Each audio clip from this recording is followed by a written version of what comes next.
Okay. You're not tired yet? I'm going to let you pick the topic. A or B? Hands for B. Hands for A. Okay, A wins. All right. So the topic you just picked is from Matthew chapter 8. If you want to open your Bible up.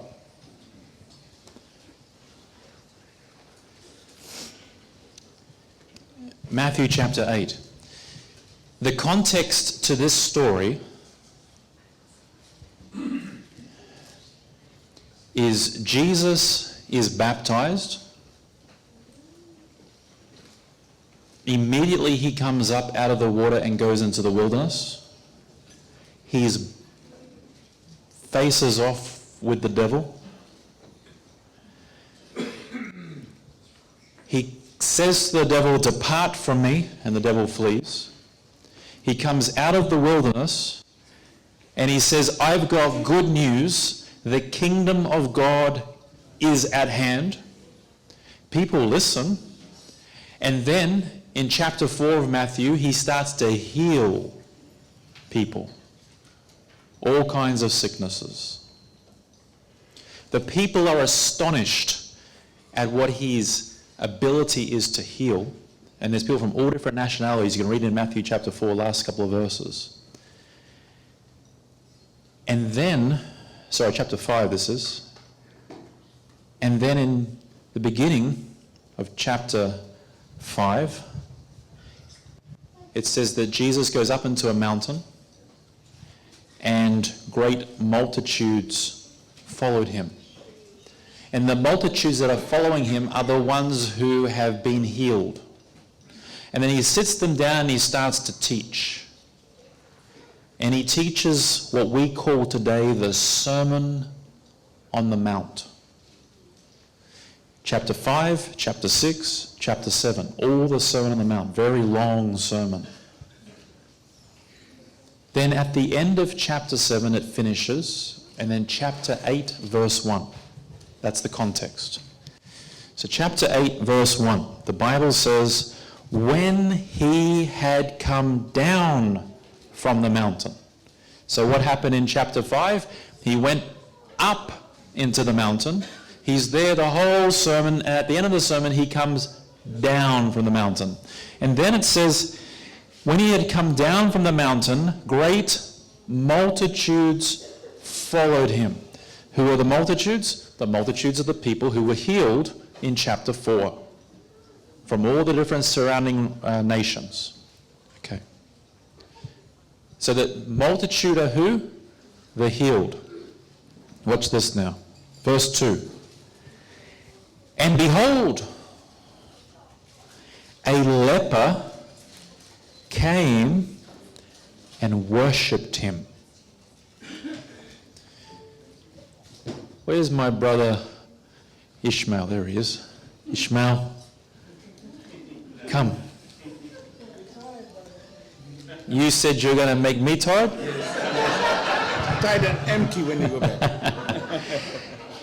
Ishmael is standing where Jesus stood. He's coming down. He likes that one, doesn't he? Coming down off the mountain, he's standing here. Now, over here is a leper. Come, stand up. Come on. Come on. He's a leper, he cannot stand. Come on.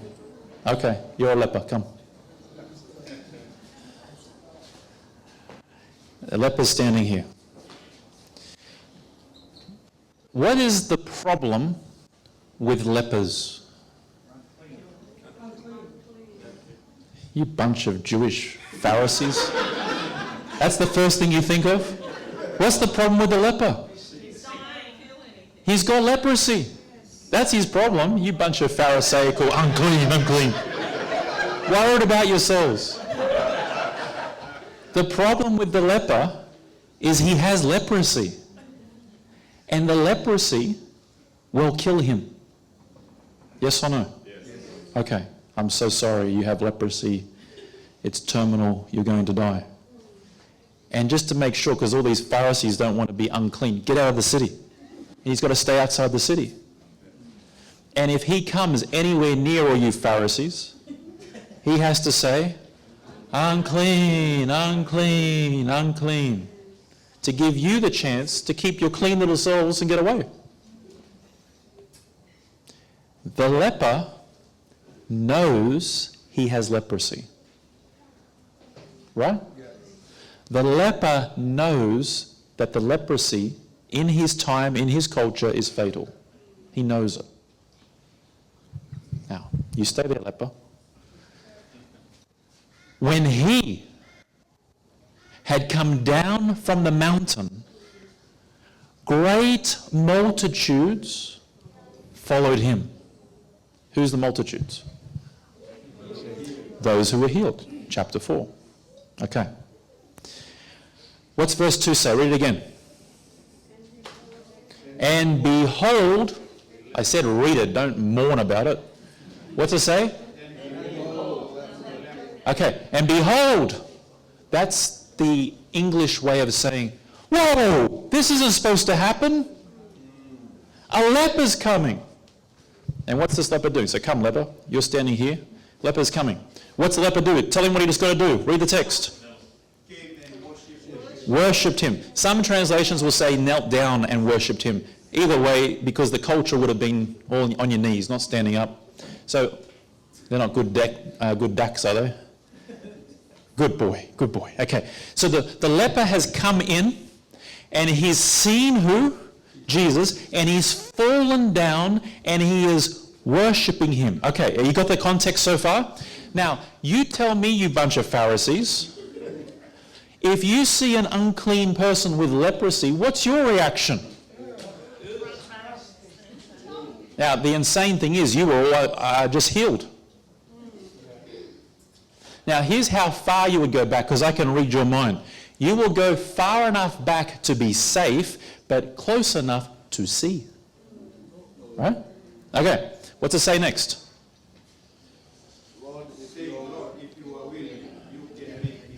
Now I want to hear your best impression. There you go. Ready? Do you remember what they said? Do you want the script? Okay. Lord, if you will. That was good. You can do better. Okay. What did he say exactly? Lord, if you are willing. Okay. So, Lord, if you're willing, if you are willing, you can make me you clean. can make me clean. That was compelling. There's an Oscar going this way. Now, here's the thing. What did it say in verse 2 that this man just did? Verse 3 is where he spoke. Verse 2, what did he do? He worshipped. Who's he worshipping? And who's Jesus? Yeah, to you. Who is this man in 27 AD? Yeah, to you.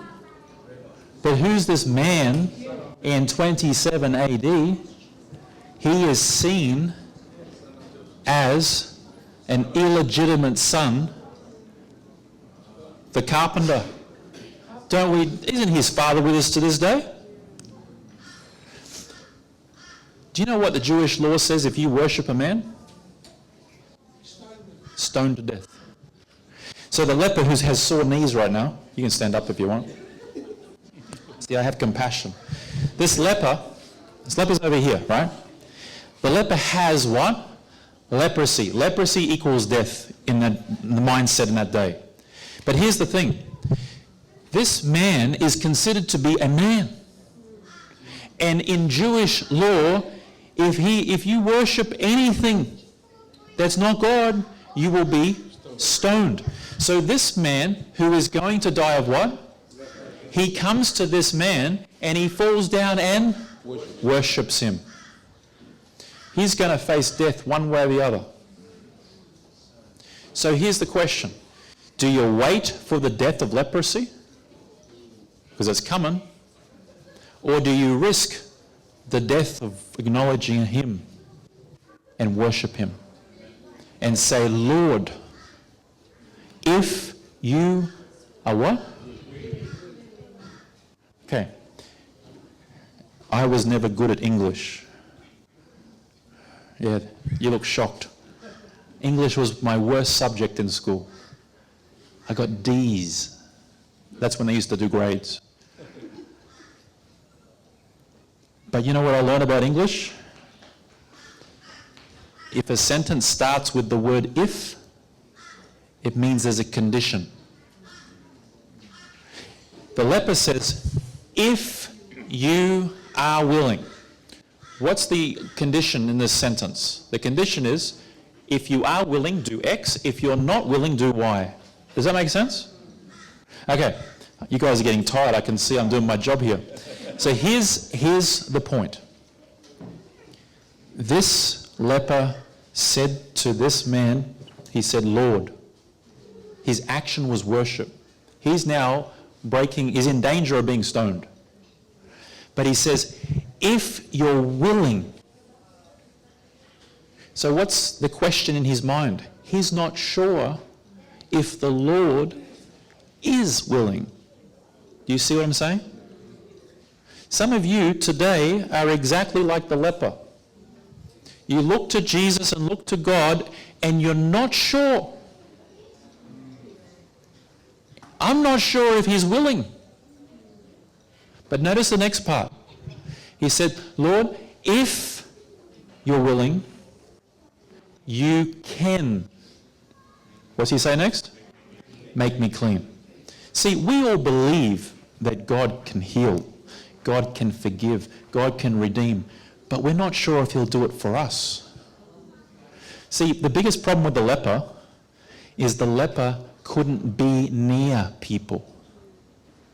There was a sign. You guys can sit down for a little bit. You've been excellent. Thank you very much, Ishmael. Thank you very much, leper.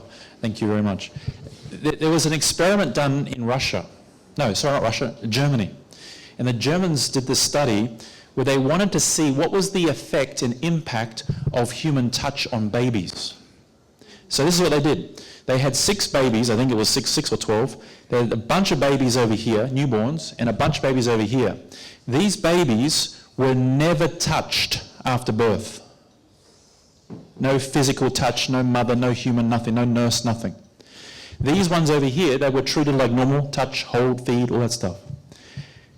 These babies who were not physically touched, they all died. These ones all survived.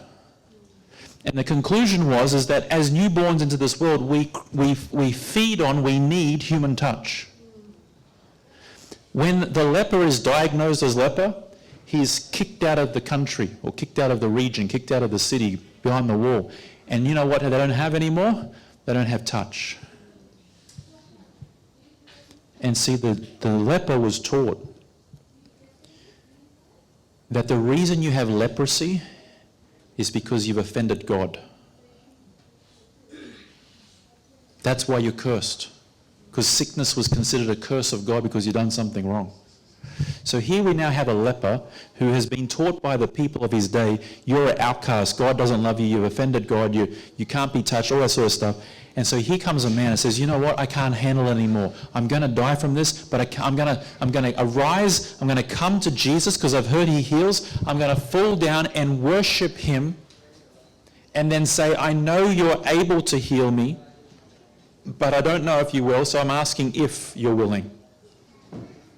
Now, look at the next verse. What's the next verse say?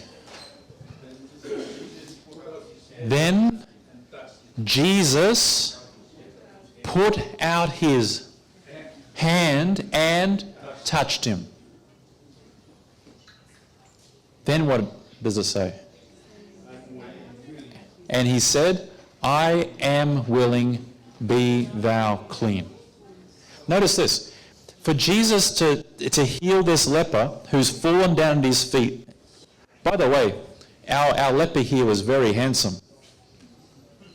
He had ears and a nostril, and he had eyelids and fingertips and lips.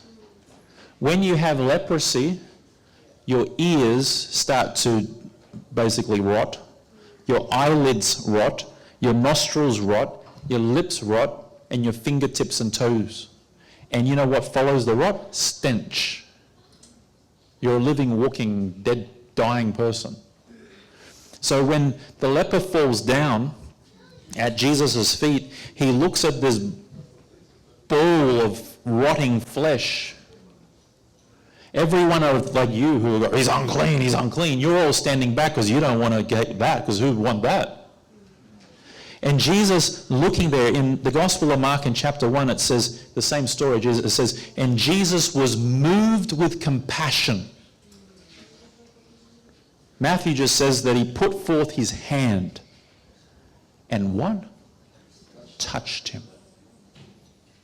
You know why he touched him?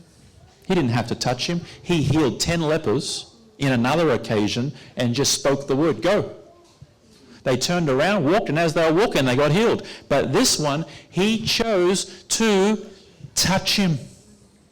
And with the touch, he said, I am willing.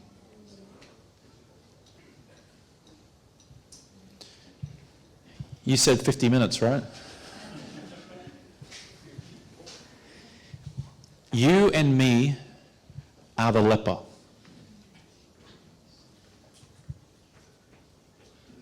But do you recognize it? The leper in the story recognized that he had leprosy, and the leprosy will kill him. So he chose to arise and go to Jesus and throw himself in front of him and say, I don't know if you're willing, but if you are, you can make me clean. The leprosy in the story is a symbol of sin. We're all sinners, lepers. And the wages of our sin, the consequences of our sin is death.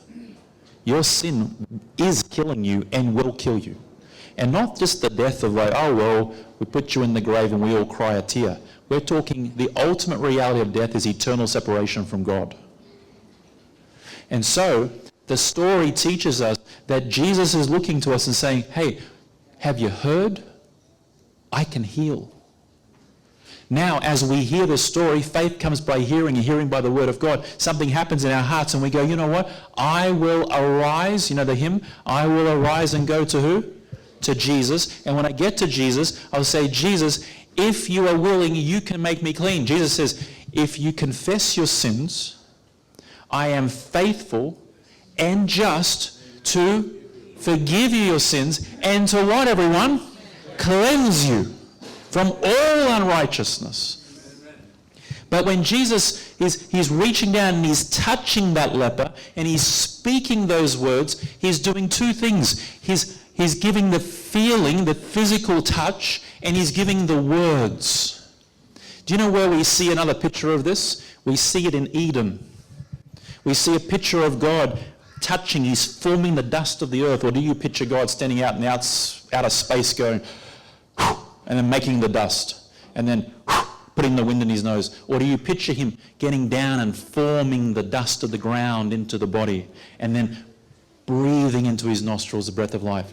That's the picture that we see in creation. And now here on that mountain, Jesus is giving him touch and giving him words to heal and to bring back to life. And this is the remarkable thing. And it's hard for us to understand it. But the minute he says that, what's your Bible say? And immediately he was cleansed. The ears came back.